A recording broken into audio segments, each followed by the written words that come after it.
إياك نعبد وإياك نستعين اهدنا الصراط المستقيم صراط الذين أنعمت عليهم غير المغضوب عليهم ولا الضالين آمين. بسم الله الرحمن الرحيم. السلام عليكم ورحمة الله وبركاته.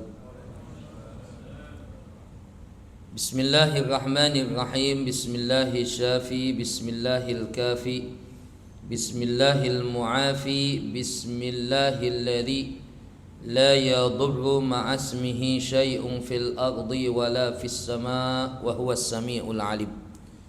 بسم الله تحصنا بالله، بسم الله توكلنا على الله، بسم الله لا حول ولا قوة إلا بالله. الحمد لله، الحمد لله الذي أحيانا بعدما أماتنا وإليه النشور. الحمد لله، الحمد لله الذي بنعمته تتم الصالحات. الحمد لله والصلاة والسلام على رسول الله محمد ابن عبد الله وعلى آله وأصحابه ومن سار على نهجه إلى يوم القيامة. أما بعد، سبحانك لا علم لنا إلا ما علمتنا إنك أنت العليم الحكيم. ولا حول ولا قوة إلا بالله العلي العظيم. رب اشرح لي صدري ويسر لي أمري واحلل عقدة من لساني يفقه قولي. يا فتاح يا عليم، يا فتاح يا حكيم، يا فتاح يا مبين. اللهم اجعل جمعنا هذا جمعا مباركا مرحوما. Ya Allah, jadikanlah perhimpunan kami perhimpunan yang diberkati lagi dirahmati. Amin. Wa tafarruqana min ba'dihi tafarruqan ma'suman maghfura. Dan jadikanlah ya Allah perpisahan kami selepas majlis ini sebagai perpisahan yang mendapatkan pengampunan dan pemeliharaan-Mu. Rabbi yassir wa la tu'assir, Rabbi tammim lana bil khair. Wa sallallahu ala sayyidina Muhammad walhamdulillahi rabbil alamin. Allah yang berbahagia, yang kami muliakan, Tuan pengursi masjid, tuan-tuan imam, tuan-tuan bilal, dan seluruh ahli jawatan kuasa masjid, muslimin, muslimat, tuan-tuan, puan-puan, ahli jemaah salat subuh, ahli majlis ilmu yang sama-sama mengharap ridha Allah, yang mudah-mudahan kita semua sentiasa dikurniakan panjang umur oleh Allah Subhanahu wa taala. Seperti mana hari ini kita dijumpakan dengan hari terakhir daripada bulan Rajab, mudah-mudahan Allah jumpakan kita dengan bulan Sya'ban, dan seterusnya semoga Allah beri peluang kepada kita bertemu kembali dengan bulan Ramadan al-Mubarak. Amin amin Allahumma ya rabbal alamin. Tuan-tuan, puan-puan, muslimin, muslimat yang sama-sama mengharap keridhaan daripada Allah. Alhamdulillah, di pagi hari yang mulia ini, dengan rahmat dan kasih sayang daripada Allah, pertolongan daripada Allah, alhamdulillah kita semua oleh Allah Subhanahu wa taala digerakkan hati kita, digerakkan anggota tubuh badan kita untuk kita sama-sama datang ke rumah Allah, sama-sama datang ke masjid, salah satu tempat yang amat dicintai oleh Allah Subhanahu wa taala di atas muka bumi ini. Ahabbu buq'atil ardi ilallah masajiduha. Kata baginda Nabi, tempat di alam dunia ini, di atas muka bumi ini, tempat yang paling dicintai oleh Allah itu adalah tempat yang menjadi tempat-tempat sujud. Masajiduha yakni masjid. Masya Allah, alhamdulillah, ini satu nikmat besar daripada Allah Subhanahu wa taala. Allah Subhanahu wa taala gerakkan hati kita di awal pagi untuk datang ke rumah Allah. Tuan-tuan, puan-puan yang sama-sama mengharap keridhaan daripada Allah, salah satu hikmah yang boleh kita ambil daripada peristiwa Isra dan Mi'raj, adalah antara message yang ingin Allah sampaikan kepada kita, kata para ulama, daripada atau dalam malam perjalanan Isra-nya baginda Nabi dari Masjidil Haram ke Masjidil Aqsa. Seterusnya baginda Nabi sallallahu alaihi wasallam sebelum sampai ke Masjidil Aqsa, Nabi sallallahu alaihi wasallam melaksanakan salat di beberapa tempat. Nabi diperintahkan salat oleh malaikat Jibril, diperintahkan turun di suatu tempat yang penuh dengan pokok kurma. Selepas itu baginda Nabi turun dan diperintahkan salat 2 rakaat. Selepas selesai salat, malaikat Jibril bagi tahu itu adalah Madinah, tempat yang kelak akan menjadi tempat hijrahnya baginda Nabi Muhammad sallallahu alaihi wasallam. Seterusnya baginda Nabi meneruskan perjalanan sampai di satu tempat yang dikenal dengan Syajarah Musa. Nabi pun diperintahkan untuk turun. Kemudian baginda turun, salat 2 rakaat. Selepas salat baginda Nabi dibagi tahu, inilah tempat di mana dahulu Nabi Musa berlindung, ya, bernaung di bawah pohon tersebut saat dalam pengejaran Firaun dan bala tentaranya. Kemudian baginda Nabi meneruskan perjalanan sampai di Bukit Tursina, maka oleh malaikat Jibril diperintahkan turun. Nabi pun turun. Kemudian sekali lagi Nabi sallallahu alaihi wasallam salat, ya. Kemudian selepas baginda Nabi SAW salat 2 rakaat, malaikat Jibril bagi tahu bahwa ini adalah Bukit Tursina, tempat di mana dahulu Nabi Musa bermunajat kepada Allah Subhanahu wa taala. Terakhir baginda Nabi SAW sebelum sampai di Masjidil Aqsa, Nabi diperintahkan oleh malaikat Jibril turun satu tempat yang dikenali dengan Bait Laham. Di situ baginda Nabi turun, diperintahkan salat 2 rakaat. Selepas itu Nabi dibagi tahu oleh malaikat Jibril bahwa ini adalah Bait Laham, tempat di mana dahulu Nabi Isa alaihi salatu wasalam dilahirkan. Maka tuan-tuan, daripada kisah tersebut, perjalanan Nabi daripada satu masjid ke masjid, dari Masjidil Haram ke Masjidil Aqsa. Kemudian Nabi sholat di tempat-tempat yang dulu merupakan tempat sujud, tempat lahirnya, tempat singgahnya orang-orang yang ahli sujud kepada Allah Subhanahu wa taala, ya, Nabi Musa dan juga Nabi Isa alaihi salatu wasalam. Maka itu memberi message kepada kita bagaimana setiap daripada kita semua kembali kepada masjid, semua mengimarahkan masjid, semua menghidupkan amalan-amalan masjid. Di antara yang paling utamanya tentunya adalah sholat yang 5 waktu. Maka tuan-tuan, alhamdulillah pagi hari yang mulia ini Allah pilih, ya, pagi hari yang dituju bukan kedai kopi, pagi yang dituju bukan pasar, pagi yang dituju kita alhamdulillah adalah masjid. Mudah-mudahan masjid itu tempat yang Allah cintai. Mudah-mudahan kita yang datang ke masjid pun mendapatkan cinta daripada Allah Subhanahu wa taala, mendapatkan anugerah daripada Allah. Kata Rasulullah dalam hadis, wa haqqun 'alal mazuri ayyukrimaz zairah. Sudah menjadi kewajiban terhadap yang dikunjungi untuk memuliakan yang mengunjunginya. Ya, sudah menjadi hak dan kewajiban, ya, yang dikunjungi untuk memuliakan yang mengunjunginya.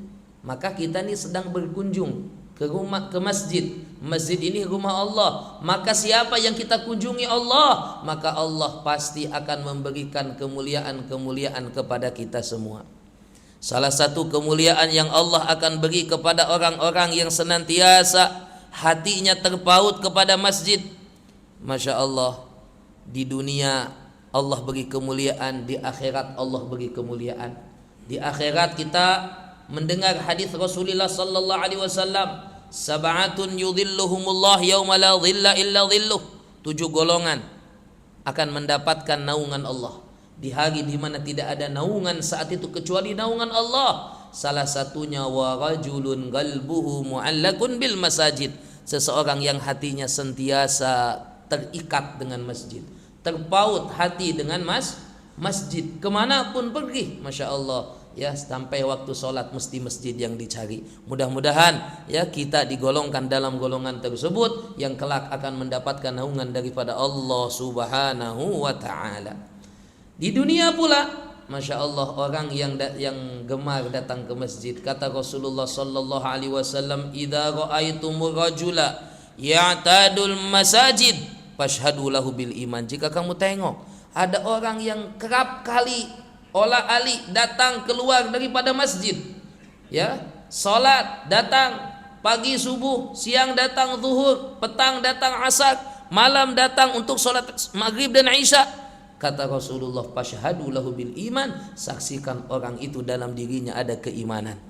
Karena yang dipilih oleh Allah yang dapat memakmurkan masjid itu adalah orang-orang yang di dalam hatinya ada iman kepada Allah dan ada iman kepada adanya hari pembalasan, yaitu hari akhirat. Tuan-tuan, puan-puan, selain daripada itu Allah, ya, selain daripada itu, ya, masjid, memakmurkan masjid, mengimarahkan masjid itu merupakan salah satu amalan yang insya Allah akan menjadi asbab Allah elakkan kita daripada musibah-musibah yang besar. Dalam satu hadis qudsi Allah Subhanahu wa taala berfirman, kata Allah Subhanahu wa taala dalam hadis qudsi, ya, inni, kata Allah, Allahumma shalli ala sayyidina Muhammad, aku teringin sungguh untuk menimpakan azab kepada penghuni bumi. Karena tengok kemaksiatan merajalela, tengok kemaksiatan Masya Allah di mana-mana, ya, apalagi di zaman sekarang, di zaman teknologi, Masya Allah, di tangan kita. Kalau kita tak ada iman, kalau tak ada takwa di dalam hati kita, Masya Allah, di tangan kita, di tangan anak kita, istri kita, saudara-saudara kita, ada alat yang kita sebut dengan telepon, yang itu Masya Allah boleh menjadi pisau bermata dua, ya, dia boleh memberi manfaat, tetapi kalau tak pandai menggunakannya dia akan menjerumuskan kepada kehinaan, dosa dan kemaksiatan. Na'udzubillahi min dzalik. Maka kata Allah, aku teringin sungguh menimpakan azab kepada penghuni-penghuni bumi. Falamma ra'aitu ummaral masajid, tapi ketika aku tengok ada masjid yang dimakmurkan oleh ahli qaryah, dia Masya Allah lelakinya alhamdulillah ada, perempuannya ada, yang dewasanya ada, yang mudanya ada, kanak-kanaknya pun alhamdulillah ada. Falamma ra'aitu ummaral masajid, ketika aku tengok ada orang-orang yang memakmurkan masjid, wal mutahabbina fiyya, dan juga ada orang-orang yang saling berkasih sayang di antara mereka, menjalin silaturahim satu dengan yang lain, wal mutabadzilina fiyya, yang saling berbagi satu dengan yang lain, membantu satu dengan yang lain, wal mutazawirina fiyya, dan saling berkunjung satu dengan yang lain untuk watawasau bil haqqi watawasau bis sabr, berdakwah, mengingatkan satu dengan yang lain. Sarraftu anhumul adab, kata Allah, aku elakkan, angkat azab tersebut daripada mereka. Maka alhamdulillah, Masya Allah, alhamdulillah, Allah Subhanahu wa ta'ala memilih kita untuk istiqomah datang ke masjid. Dan mudah-mudahan keistiqomahan kita ini, mudah-mudahan Allah beri kekuatan kepada kita untuk kita sentiasa terus istiqomah untuk, ya, berjamaah, istiqomah untuk memakmurkan masjid.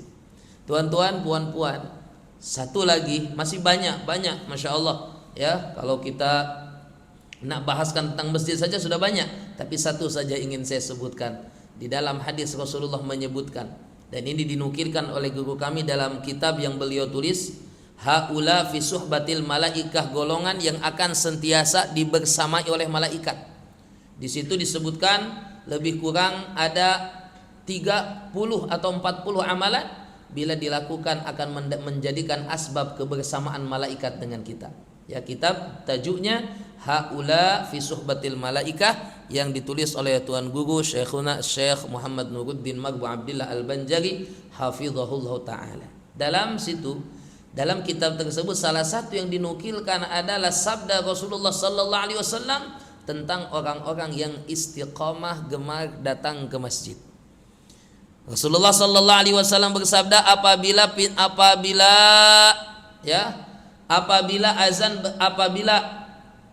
salat, ya, setiap hari itu para malaikat Allah itu akan berada di pintu-pintu masjid. Lalu para malaikat akan menengok, melihat, mencatat siapapun yang datang, yang istiqomah datang ke masjid. Maka apabila ada seorang hamba Allah yang sudah istiqomah datang ke masjid, dia hari itu tak datang ke masjid, maka malaikat akan saling bertanya sesama mereka, mana fulan bin fulan, mana Tuan Haji Ali, mana Tuan Haji Abdullah, mana Tuan Haji Usman, mana Tuan Haji Umar, tak nampak hari ini. Ya, maka kata malaikat, ya Allah, kalau dia sedang sakit, sembuhkanlah ya Allah. Kalau dia sedang dalam perjalanan, mudahkanlah perjalanannya ya Allah. Kalau dia dalam satu urusan, mudahkanlah urusannya ya Allah. Lalu apabila malaikat itu dikhabarkan, dibagi tahu, ya, dikhabarkan dan dibagi tahu bahwa fulan bin fulan itu dalam keadaan sakit, maka malaikat akan datang berkunjung ke rumahnya, ya, lalu mendoakan, ya, datang ziarah ke rumahnya dan mendoakan orang tersebut supaya segera diberikan kesehatan oleh Allah. Itulah kata para ulama, orang yang gemar ke masjid ketika dia diuji oleh Allah dengan sakit pun sakitnya dalam keadaan ketenangan, tidak ada kemarahan, ingkar kepada takdir dan lain sebagainya. Masya Allah. Tuan-tuan, puan-puan, selain daripada itu Rasulullah SAW sabdakan, dan akan ditulis bagi orang tersebut yang sudah istiqomah kerap datang ke masjid itu, apabila dia tertinggal amalan tersebut, Allah Subhanahu wa taala akan tuliskan baginya seperti dia melaksanakannya pada saat sehat. Jadi kalau sakit dia tak datang ke masjid, maka oleh malaikat akan ditulis tetap dia pahalanya seperti sholat di masjid. Nah, Masya Allah, ini keberkahan, kelebihan orang yang dapat istiqomah. Dituliskan yuktabu lahu fi maradihi ma yuktabu fi sihatihi. Akan dituliskan baginya, kata Rasulullah, pada saat dia sedang pada saat dia sedang sakit, akan dituliskan baginya oleh Allah seperti pahala pada saat dia sehat. Selalunya time dia sehat, dia gemar datang ke masjid, subuh datang ke masjid, bahkan belum azan sudah ada di masjid. Tapi tengah sakit dia tak datang ke masjid, Allah catatkan baginya seperti pahala dia datang ke masjid. Kalau dia sedang sehat, Masya Allah, qobliyah ba'diyah dia tak tinggal, tapi pada saat sakit dia hanya buat sholat fardu sahaja, Allah catat baginya seperti dia melaksanakan amalan yang sunnah tersebut.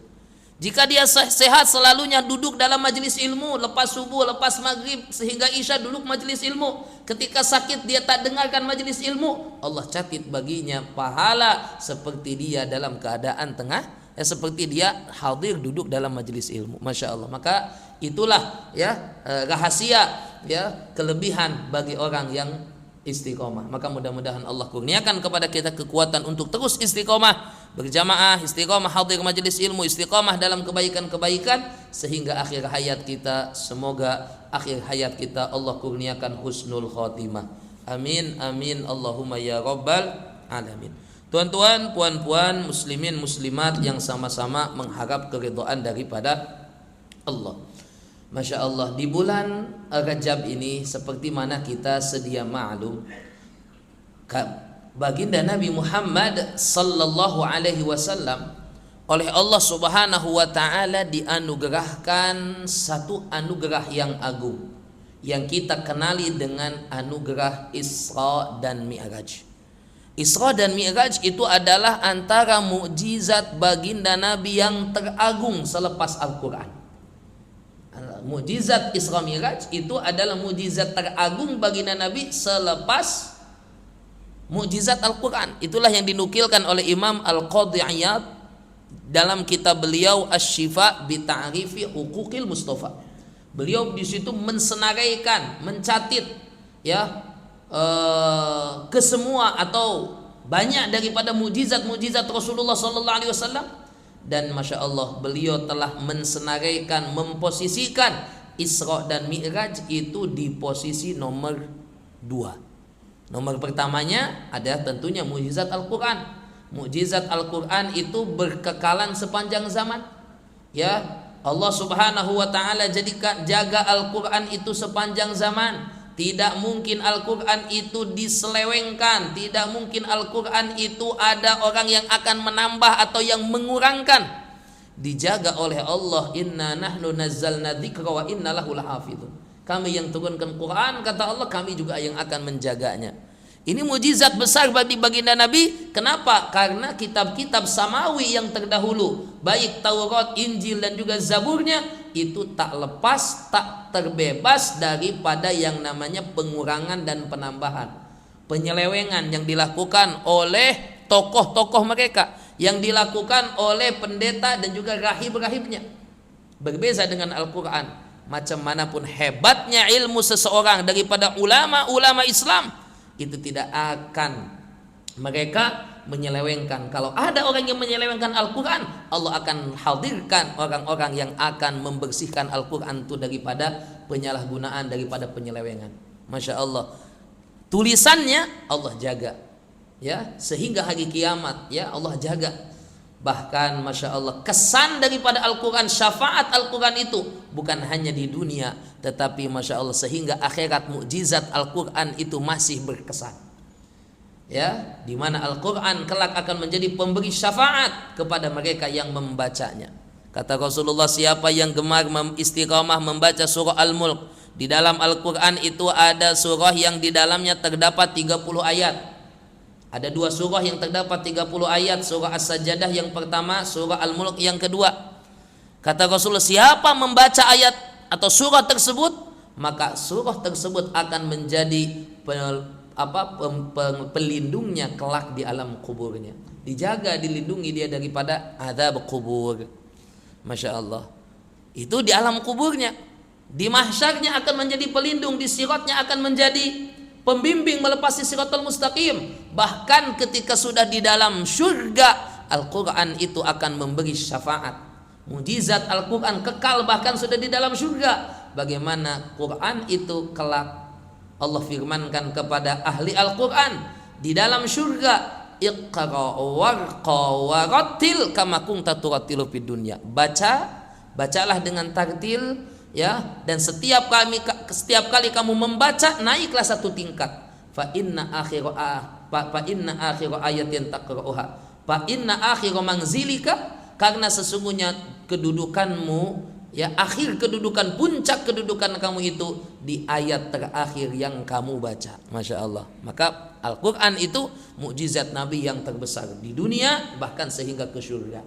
Oleh itu tuan-tuan, Masya Allah, ya, nak masuk Ramadan ini, azamkan dalam hati kita, pastikan dalam hati kita, hadirkan azam, niat yang baik, azam yang kuat untuk kita Ramadan tahun ini dapat khatamkan Al-Quran. Rasulullah dalam sepanjang hayatnya di bulan Ramadan Nabi selalu khatamkan Quran. Tiap-tiap Ramadan 1 kali Nabi khatam Quran, dan di Ramadan terakhir Nabi 2 kali khatamkan Al-Quran. Maka itu minimum kita dapat khatamkan Al-Quran seperti yang Nabi buat, 1 hingga 2 kali. Insya Allah mudah-mudahan, ya, kita dapat mengamalkannya, dan usahakan, ya, bacaan Al-Quran kita ya, lebih baik daripada bacaan Al-Quran di tahun-tahun sebelumnya. Masya Allah, alhamdulillah, kita tadi, ya, kita ada imam, kita ada tuan-tuan imam, kita ada tuan-tuan guru, ada ustaz-ustaz yang mereka Masya Allah, Allah beri kelebihan, kepandaian, ya, kelebihan dalam ilmu Al-Quran, ilmu tajwid. Jangan malu, jangan segan untuk kita belajar baca Al-Quran. Perbaiki bacaan Al-Quran kita, sehingga setiap ayat yang kita baca itu akan lebih banyak lagi pahala yang Allah sediakan kepada kita. Masya Allah. Tuan-tuan, puan-puan, itu mukjizat Nabi yang pertama yang paling agung. Mukjizat Nabi yang kedua itu Isra Mi'raj, yang diperingati tiap-tiap tahun oleh kita di bulan Rajab. Dan mukjizat yang ketiga, kalau tak silap, itu adalah mukjizat baginda Nabi insyiqaqul qamar, yaitu mukjizat bulan terbelah 2. Di mana dahulu orang-orang kafir Quraisy menantang baginda Nabi, ya, kata mereka, Muhammad, kalau betul kamu utusan Allah, kalau betul Tuhan kamu berkuasa, coba tunjukkan kepada kami, ya, bulan yang tengah bulan purnama tuh jadi terbelah menjadi 2.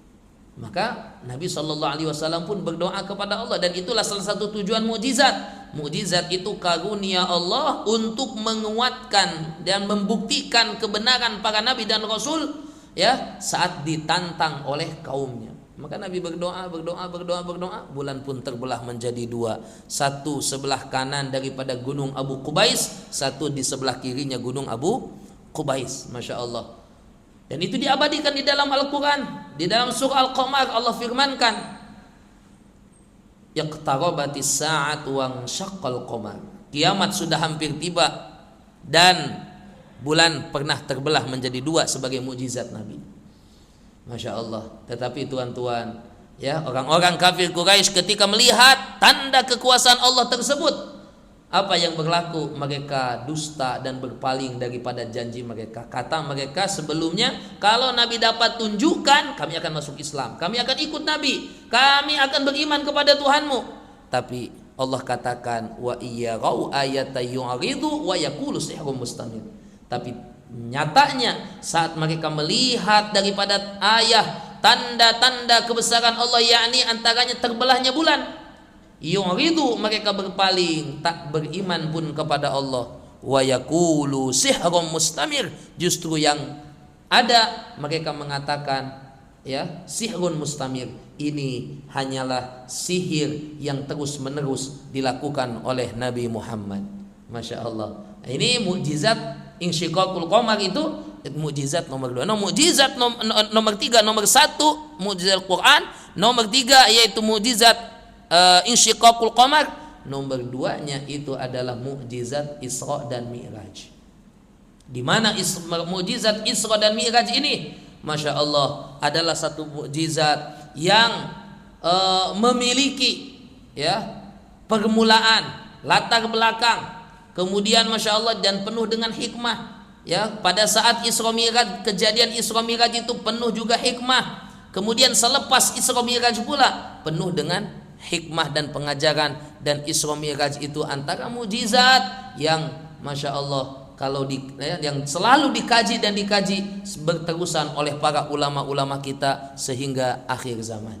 Masya Allah. Tuan-tuan, puan-puan, muslimin, muslimat yang sama-sama mengharapkan keridhaan Allah. Ada salah satu buku ditulis oleh sahabat kami.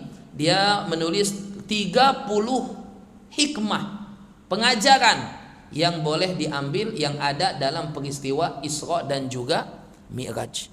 Ya, Masya Allah, ya, ada pengajaran-pengajaran daripada yang sebelum Isra Mi'raj, ketika Isra Mi'raj, dan setelah Isra Mi'raj. Ya, saya ambil 3 poin saja.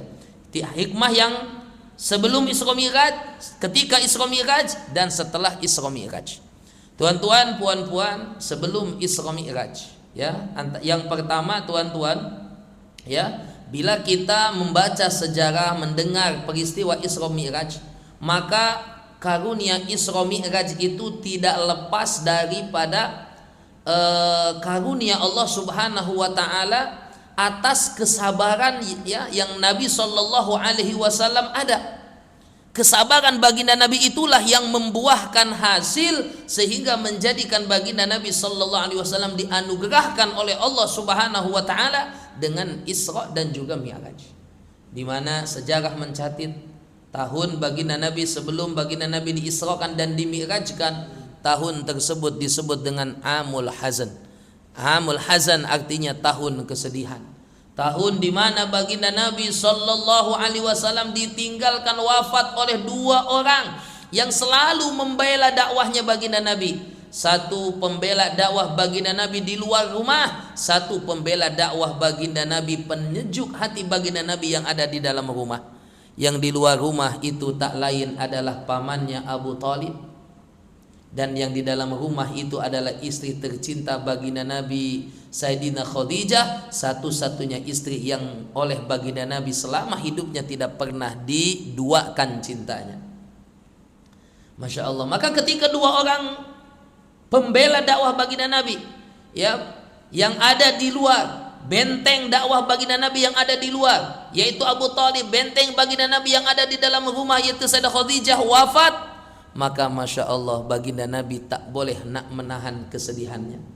Bertambah pula kesedihan baginda Nabi dengan apa? Dengan, ya, gangguan orang-orang kafir yang semakin leluasa, semakin berterusan, dan semakin membabi buta kepada baginda Nabi Muhammad sallallahu alaihi wasallam. Masya Allah.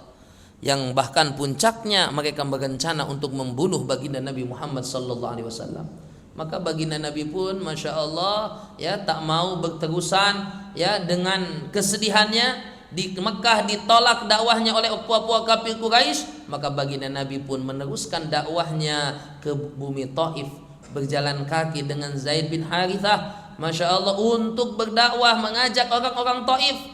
Ya, tetapi ternyata sampai di bumi Taif bukan sambutan yang didapat oleh baginda Nabi, tapi sabitan yang dapat.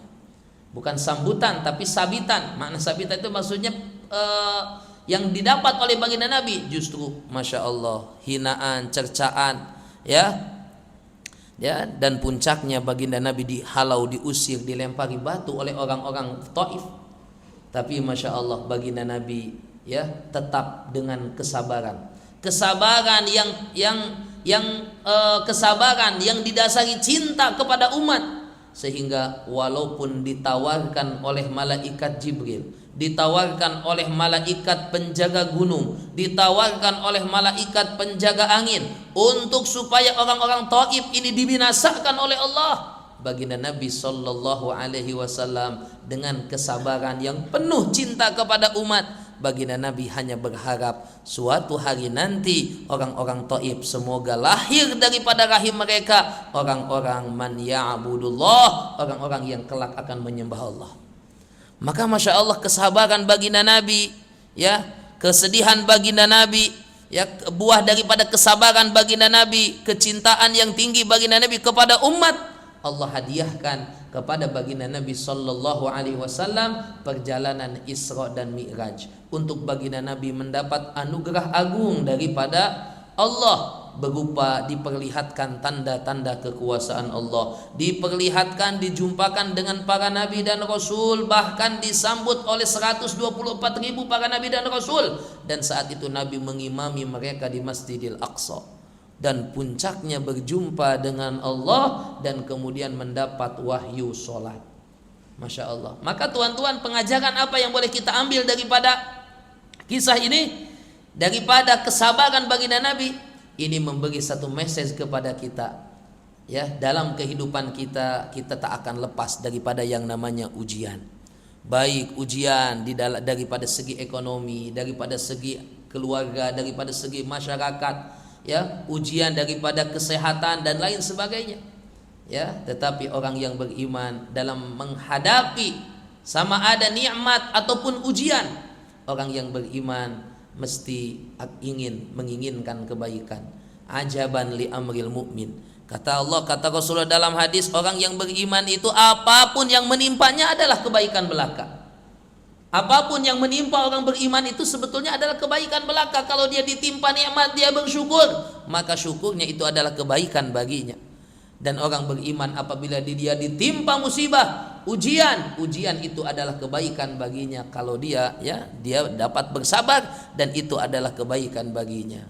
Dan yakinilah pasti, ya, ketika buah daripada kesabaran itu, Allah akan berikan kepada kita anugerah yang di luar daripada akal kita, di luar daripada kemampuan kita. Masya Allah. Tuan-tuan, puan-puan, muslimin, muslimat yang sama-sama mengharap keridhaan daripada Allah. Oleh itu dipesankan kepada kita, jangan kita berputus asa daripada ujian, dalam ujian yang menimpa kita. Jangan kita pernah berputus asa daripada rahmat Allah Subhanahu wa ta'ala. Itu yang pertama, hikmah yang kita boleh hubung kaitkan dengan, ya, kejadian sebelum Isra Mi'raj. Manakala di dalam Isra Mi'raj, masya Allah, ya, dalam Isra Mi'raj antara sekian banyak hikmah-hikmah yang boleh kita ambil pengajaran daripada apa yang berlaku dalam peristiwa Isra Mi'raj, satu yang boleh kita sampaikan pada pagi hari yang mulia ini, bahwa Isra dan Mi'raj baginda Nabi sallallahu alaihi wasallam ini memberi message kepada kita bahwa agama Islam itu agama yang mudah. Syariat Allah Subhanahu wa ta'ala itu adalah syariat yang paling ringan. Allah cinta Nabi Muhammad, Allah agungkan Nabi Muhammad, dikurniakan Isra Mi'raj. Allah muliakan umat Nabi Muhammad diberikan kepada umat Nabi Muhammad keringanan-keringanan amal, tapi disediakan pahala-pahala yang besar. Allah wajibkan sholat kepada umat Nabi Muhammad asalnya 50 kali. Kemudian dengan izin Allah atas permintaan Nabi Muhammad, Allah berikan kurangkan sholat itu menjadi 5. Dan itu hikmahnya besar, tuan-tuan. Para ulama kita membahas kenapa sholat itu 50 kemudian menjadi 5. Kenapa tidak terus saja Allah bagi, ya Muhammad, umatmu sholat cukup 5 kali saja. Kenapa Allah, ya, Nabi SAW menyebutkan di dalam hadis, di Sahih Bukhari disebutkan, Sahih Muslim disebutkan bahwa sholat itu asalnya 50 kemudian menjadi 5. Kenapa tidak terus 5 saja? Masya Allah. Maka ternyata hikmahnya, tuan-tuan, ini untuk supaya kita merasa lebih bersyukur lagi. Karena Allah mengurangkan. Ketika Allah bagi sholat itu hanya 5, tak ada dah ceritanya, sudah tidak ada yang mananya kita syukur Allah bagikan 5, tapi kurang rasa syukur kita. Tapi ketika kita tahu bahwa sholat itu asalnya 50 kemudian menjadi 5, maka patutnya dalam hati kita bertambah rasa syukur kita kepada Allah. Maka dalam Islam itu ada, dalam ya kitab-kitab fikih, usul fikih itu disebut ada pembahasan yang namanya nasikh wal mansukh. Ada nasikh wal mansukh, ada hukum yang dipadam diganti dengan hukum yang baru. Ya, hukum yang lama, ya, ada satu hukum yang sudah lama lalu datang dalil yang baru, berubah hukum tadi kepada yang lebih ringan atau bahkan yang lebih keras, yang lebih berat. Maka antara yang disebutkan di dalam kitab-kitab di dalam Quran itu, antara yang dinasakh, ya, adalah iddah bagi wanita yang wafat. Iddahnya berapa lama, tuan-tuan? 4 bulan 10 hari. Seorang perempuan ditinggal mati, wafat oleh suami tercintanya, maka wanita tadi kena melakukan, ada kewajiban iddah, ya, selama 4 bulan 10 hari. Itu hukum yang baru, hukum yang ada sekarang, yang berkekalan sampai hari kiamat. Sebelumnya, tuan-tuan, ternyata, ya, hukum bagi wanita yang ditinggal wafat oleh suaminya itu iddahnya adalah 1 tahun. Dua-dua ayat ini ada disebutkan dalam surah Al-Baqarah. Lalu hikmahnya apa, tuan-tuan? Ayatnya masih ada. Ayat berkenaan tentang iddah itu 1 tahun. Ayatnya masih ada, ya. Tetapi hukumnya sudah tak berlaku karena hukumnya sudah berubah menjadi 4 bulan 10 hari. Kenapa ayat itu masih ada? Kenapa masih disebutkan? Ya, karena supaya kita merasa lebih bersyukur. Ya, ternyata dulu syariat yang Allah berikan, tetapkan itu berat 1 tahun. Allah ringankan hanya 1/3 saja daripada 1 tahun, yaitu cukup 4 bulan 10 hari. Bagi perempuan dia beriddah cukup 4 bulan 10 hari. Bagi laki-laki yang berhajat nak meminang pun tak payah tunggu 1 tahun, cukup tunggu 4 bulan 10 hari dia boleh meminangnya. Masya Allah. Tuan-tuan, puan-puan, maka itulah hikmah kenapa sholat itu asalnya 50 kemudian menjadi 5. Nah, sholat yang 50 kemudian menjadi 5 itu adalah satu isyarat menunjukkan bahwa syariat Islam itu amat mudah. Ya, tapi besar pahalanya di sisi Allah. Di akhir hadis Rasulullah bersabda, Allah berfirman, wahai baginda Nabi Muhammad, ketentuanku sudah aku tetapkan sholat itu 5. Tetapi sholat yang 5 waktu itu, kata Allah, pahalanya di sisi Allah 50 kali sholat. Jadi umat Nabi Muhammad diberikan pahala yang ringan, amalan yang ringan, tetapi pahala yang berat. Amalan yang sedikit tapi pahala berbukit. Amalan yang mudah tapi pahala berlimpah daripada Allah Subhanahu wa ta'ala. Dan itulah yang diceritakan dalam Sahih Muslim, bahwa pada saat Nabi berjumpa dengan Nabi Musa di langit yang ke-6, Nabi Musa alaihi salam mengatakan, Nabi Musa menangis, bersedih. Kata Nabi Musa, pelik sungguh, ya, ini Nabi Muhammad dan umat ini pelik sungguh, ya. Apa yang buat pelik Nabi Muhammad? Umurnya pendek saja, dakwahnya hanya setakat 23 tahun saja, tapi umatnya ramai. Bahkan umatnya nanti yang paling banyak menjadi penghuni surga adalah umat Nabi Muhammad. Masya Allah. Padahal beramalnya umurnya pendek, maknanya beramalnya singkat saja, hanya 45 tahun. Kalau umur 60 maknanya 45 tahun dia ibadah. Tetapi singkatnya umur yang Allah beri itu tetap memberikan pahala yang besar untuk umat Nabi Muhammad. Masya Allah. Dan kalau kita pelajari syariat, ternyata Masya Allah dalam syariat Islam itu penuh dengan kemudahan-kemudahan. Yuridullah bikumul yusra wala yuridu bikumul usra. Itu yang Allah nyatakan. Allah ingin kemudahan untuk umat Nabi Muhammad, dan Allah tidak ingin kesusahan, menyusahkan umat Nabi Muhammad. Sehingga sholat yang 50 menjadi 5. Dalam pelaksanaan sholat pula Masya Allah, dalam sholat kita wajib berdiri, tapi bagi yang udzur boleh berduduk. Tak mampu duduk, boleh dia dengan berbaring, mengiring. Tak mampu maka dia boleh dengan terlentang. Tak mampu boleh dengan menggerakkan isyarat tubuh. Tak mampu cukup dengan mengisyaratkan kelopak mata. Tak mampu menggerakkan perbuatan, menjalankan perbuatan sholat di dalam hati. Masya Allah. Selama akal seseorang itu masih sehat, selama itu dia wajib melaksanakan ibadah sholat. Masya Allah. Belum lagi dalam sholat orang musafir, ada sholat qashar yang 4 boleh jadi 2. Masya Allah, ada jamak, zuhur boleh dibawa ke asar, maghrib dibawa ke isya, jamak takhir. Asar dibawa ke zuhur, isya dibawa ke maghrib, jamak takdim. Itu keringanan yang Allah beri di dalam kita. Bahkan ini kita bicara hukum, bicara keringanan. Sholat itu kewajibannya, pelaksanaannya muwassa. Dalam fikih disebut ya kewajibannya muwassa, artinya lapang. Kita boleh nak buat sholat di awal waktu, nak boleh sholat di tengah waktu, boleh sholat di akhir waktu. Nah, tetapi tentunya yang paling afdol di awal waktu. Tapi itu menunjukkan keringan. Jadi tidak ada paksaan. Oh kamu mesti sholat di awal waktu. Tak sholat di awal waktu tak sah. Tak seperti itu. Masya Allah. Ini keringanan yang Allah ada di dalam ya keindahan syariatnya Allah Subhanahu wa Ta'ala. Kalau kita tengok puasa begitu macam itu juga. Masya Allah, puasa ya yang sakit tidak wajib puasa. Nanti dia boleh qadha di waktu yang lain. Qadhanya bila-bila masa, boleh dia qadha dari Syawal sehingga Sya'ban. Bahkan Sayyidatuna Aisyah tuh puan-puan selalu qadha Ramadan itu bulan Sya'ban. Kenapa qadha Ramadan itu bulan Sya'ban? Ramadan tahun lepas di qadha Sya'ban tahun ini. Kenapa? Karena Nabi selalunya bulan Sya'ban banyak puasa daripada bulan-bulan yang lainnya. Masya Allah. Ya, yang sakit kalau dia teruk, kata pakar ini tak boleh puasa. Kalau puasa ini tambah penyakitnya semakin teruk. Ya, Masya Allah. Ya, atau sudah terlalu berumur sehingga dia tak berkesempatan untuk mengqadha, cukup membayar fidyah. Masya Allah. Keringanan di dalam bersyariat. Dan seterusnya, haji hanya wajib kepada yang mampu. Ya, kemudian zakat bagi orang yang kelebihan rezeki, itu pun ada syarat-syaratnya. Tak serta-merta kita dapat uang terus wajib zakat. Tetapi ya tengok sampai nisab atau tidak. Kalau sudah sampai nisab pun tengok sudah 1 tahun atau belum. Masya Allah.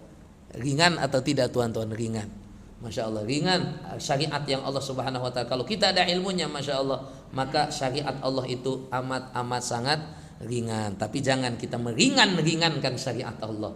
Jangan kita meringankan syariat. Tak apalah, nanti sholat akhir waktu pun tak apa. Itu tak boleh. Ya, secara hukum boleh sholat itu di akhir waktu, tak ada masalah. Tetapi kita jangan meringankan hukum. Wallahu Subhanahu wa Ta'ala a'lam. Dan seterusnya, ya tentunya selepas daripada peristiwa Isra dan Mi'raj, yaitu hikmah terbesarnya adalah Isra Mi'raj itu adalah ujian keimanan yang menjadikan orang beriman semakin iman kepada Allah, yang meyakini itu adalah kuasa daripada Allah. Nabi itu Isra Mi'raj bukan karena kuasanya, tapi karena kuasa Allah. Maka Allah katakan subhanalladzi asra, maha suci Allah, maha agung Allah yang telah mengisrakan hambanya.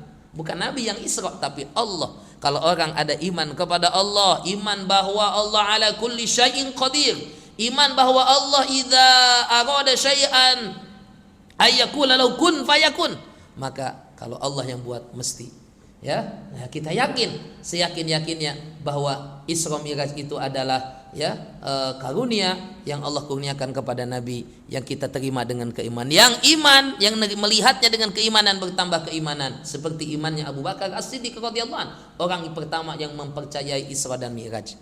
Tetapi ya yang kafir semakin kufur, seperti siapa?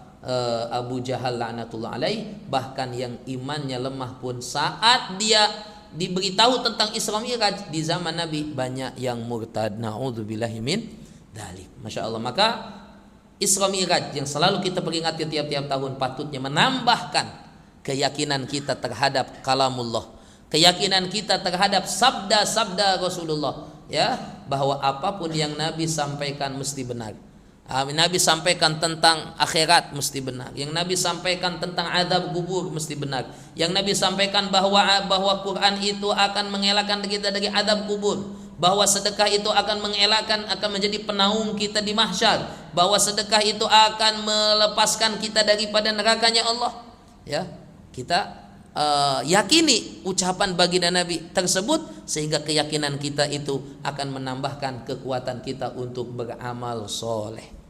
Tuan-tuan, puan-puan, muslimin, muslimat yang sama-sama mengharap ridha Allah. Itulah 3 hikmah yang kita boleh kongsikan pada kesempatan pagi hari yang mulia ini, yang mudah-mudahan Allah Subhanahu wa taala jadikan ilmu yang kita dengar, ayat Quran yang kita dengar, hadis Rasul yang kita dengar, nama Rasulullah, nama para sahabat, nama orang soleh yang kita sebut dalam majelis ilmu tadi, mudah-mudahan menjadi nur cahaya yang masuk ke dalam hati kita, yang menjadikan ilmu yang manfaat, yang akan menjadikan semangat kita untuk terus meningkatkan amal ibadah kita dan menambahkan rasa takut kita kepada Allah. Amin amin ya rabbal alamin. Tuan-tuan, puan-puan, mungkin setakat itu yang boleh dikongsikan pada kesempatan pagi hari yang mulia ini. Mudah-mudahan sedikit yang dikongsikan memberi manfaat khasnya untuk diri kami, amnya untuk tuan-puan sekalian, dan mudah-mudahan Allah beri kekuatan untuk mengamalkannya.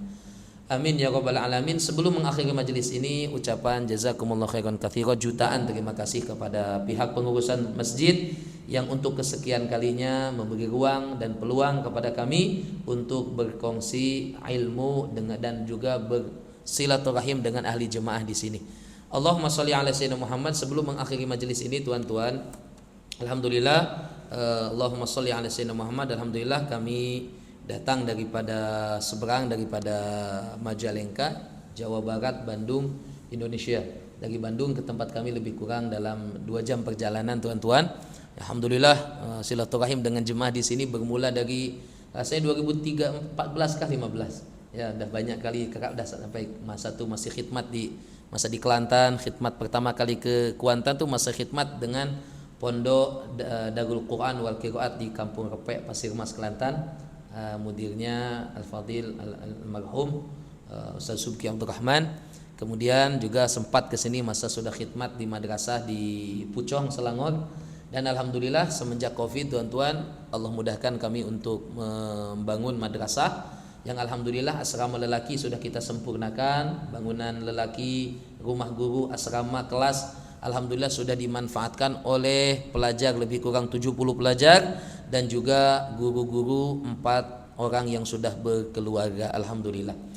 Maka alhamdulillah kesempatan kami pada kesempatan pagi hari ini, tuan-tuan, saya nak memaklumkan, alhamdulillah 2 bulan berjalan kita sedang usaha nak bina asrama perempuan. Yang ini gambar cadangan plan pembinaan asrama perempuan yang kita usahakan, dan alhamdulillah semenjak 2 bulan lebih kurang kita pembinaan, alhamdulillah kita baru siapkan tiang-tiangnya.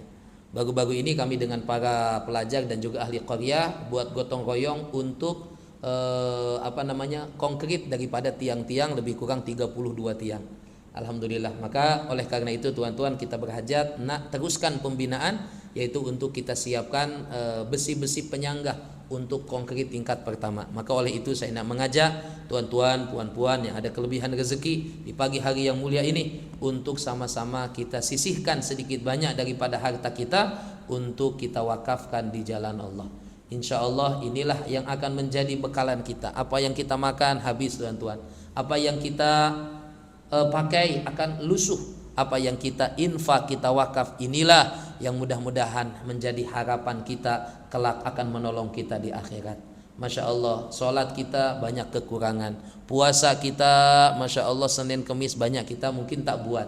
Masya Allah, berjamaah kadang buat, kadang tidak. Apalagi kalau tengok masa-masa dulu jauh dari masjid, jauh daripada, Masya Allah, artinya ibadah kita ini banyak kekurangan, banyak ketaksiran. Maka kita ingin Allah panjangkan umur supaya kita dapat memperbaiki diri, dapat menambahkanlah amal ibadah. Masya Allah. Dan infak sedekah ini tuan-tuan antara salah satu amalan yang mudah-mudahan akan menambahkan amal ibadah kita. Makanya dalam ayat yang pagi tadi dibaca oleh imam kita, Allah berfirman, wa anfiqu mimma razaqnakum min qabli ayyati ahadukumul maut. Saya infakkanlah sebahagian daripada harta yang kami anugerahkan kepada kamu sebelum kematian itu sampai kepada kamu. Karena ramai orang pada saat ajalnya sampai kepada dia, maka dia berkata, laula akhartani ila ajalin qarib. Ya Allah, bagilah tempo sekejap saja untuk saya hidup. Fa as-sadaqah, saya nak buat sedekah. Wa akum minas solihin, dan saya nak menjadi orang soleh. Masya Allah. Tetapi ketika malaikat Israel sudah tiba, sudah tidak ada lagi peluang. Tidak akan Allah tidak akan menambahkan lagi masa kepada kita. Ya, umur kita tidak ketika Israel sudah tiba sudah tidak bisa bertambah umur kita. Maka sebelum Israel datang, sebelum kematian itu datang, mari kita sisihkan sedikit banyak daripada harta kita untuk pembinaan masjid, untuk pembinaan madrasah, untuk menolong orang-orang yang susah. Kalau ada Masya Allah jiran kita yang memiliki anak belajar di madrasah tak mampu dia nak belajar, bantu dari segi keuangan. Banyak yang boleh kita buat. Nah, antaranya yang boleh tuan-tuan buat dengan kita wakaf untuk pembinaan madrasah ini. Jadi bagi tuan-tuan yang berhajat, boleh nanti buat selepas majelis ini jumpa dengan kami ya. Di depan ini ada kita sediakan lot wakaf. Satu lot wakafnya Rp50 saja. Tuan-tuan niatkan wakaf untuk diri sendiri, elok lagi niatkan wakaf untuk mak ayah, untuk atuk nenek kita, untuk family kita yang sudah tiada, guru-guru kita yang sudah tiada. Mudah-mudahan itu akan menjadi amal jariah untuk mereka, bakti kita kepada mereka, yang insya Allah mudah-mudahan menjadikan keberkahan dalam hidup kita, keberkahan dalam harta kita, menjadi asbab mudah-mudahan Allah jadikan anak-anak kita anak-anak yang juga nanti akan berbakti kepada kita. Jadi bagi tuan-tuan yang berhajat, ya boleh buat secara tunai, boleh buat secara online. Yang nak buat tunai boleh nanti berhubung dengan kami ya. Satu lot wakafnya Rp50 sahaja. Atau yang nak buat online pun boleh nanti jumpa dengan kami atau ambil di dalam tabung yang disediakan ya. Lot wakaf ambil bila-bila masa nak buat balik rumah kan, nak buat esok kan, nak tunggu hari Jumat kah? Hari Jumat akhir Rajab ya. Kalau esok boleh jadi Jumat akhir Rajab ya, atau Jumat awal Syawal, awal daripada bulan Sya'ban. Ya, boleh bila-bila masa tuan-tuan. Jadi bagi tuan-tuan yang berhajat nak buat perkara tadi boleh ya, dibuat, dan mudah-mudahan Allah berkahkan harta yang diinfak, Allah berkahkan harta yang disimpan. Dan di belakang kita sediakan juga tabung untuk operasional madrasah. Sedikit banyak infak tuan-tuan amat kami hargai, dan mudah-mudahan dilipat gandakan oleh Allah Subhanahu wa taala. Jazakumullah. Terima kasih kepada pihak pengurusan surau masjid. Terima kasih juga kepada tuan-tuan puan-puan yang sudi mendengar. Mudah-mudahan tidak ada yang pulang daripada masjid ini kecuali dosa-dosa kita diampunkan oleh Allah. Pulang dalam keadaan semua membawa rahmat Allah ke rumahnya. Dan mudah-mudahan kalau yang sakit, mudah-mudahan diangkat penyakitnya oleh Allah Subhanahu wa taala. Amin ya rabbal alamin. Bismillahirrahmanirrahim. Alhamdulillahirabbil alamin. Allahumma shalli wa sallim ala sayyidina Muhammad wa ala ali sayyidina Muhammad.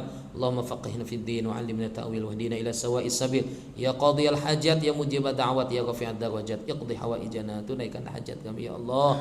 Hajat mak ayah kami ya Allah, hajat guru-guru kami ya Allah, hajat madrasah kami Darul Ansar ya Allah, hajat madrasah sahabat-sahabat kami ya Allah, hajat mereka yang membantu madrasah kami ya Allah. Mudahkanlah hajat dunianya, hajat akhiratnya, dan hajat kami terbesar ya Allah adalah maut dalam keadaan iman, maut dalam keadaan husnul khatimah. Allahumma barik lana fi Rajab wa Sya'ban wa ballighna Ramadan.